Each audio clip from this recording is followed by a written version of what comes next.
SITയുടെ ഇപ്പോഴത്തെ കടകംപള്ളിയുടെ ചോദ്യം ചെയ്യലിൽ അവസാനിപ്പിക്കുമോ കടകംപള്ളിയുടെയും പ്രശാന്തിന്റെയും പങ്ക്, അതോ അതിനപ്പുറത്തേക്ക് പോകാനുള്ള സാധ്യതയുണ്ടോ?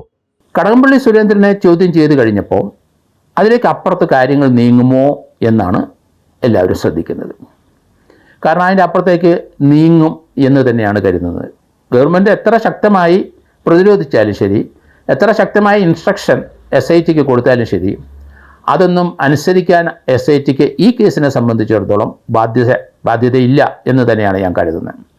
കാരണം ഈ ശബരിമല കൊള്ളയുടെ നിയന്ത്രണം അത് ഹൈക്കോടതിയിൽ, അതിൻ്റെ നിയന്ത്രണം ഒക്കെ ഹൈക്കോടതി തന്നെയാണ്.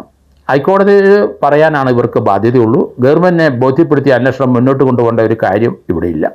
അതുകൊണ്ട് ഗവൺമെൻറ്റിന് അവരുടെ ടോപ്പ് പോസ്റ്റ് ആൾക്കാരെ ഇതിനകത്ത് ഇൻവോൾവ് ചെയ്ത് വന്നു കഴിഞ്ഞപ്പം ഇനി അങ്ങോട്ട് അന്വേഷണം വേണ്ട എന്ന് പറയാനോ, അങ്ങനെ പറഞ്ഞാൽ SIT അത് അനുസരിക്കുമോ എന്നുള്ള കാര്യം പ്രസക്തമാണ്.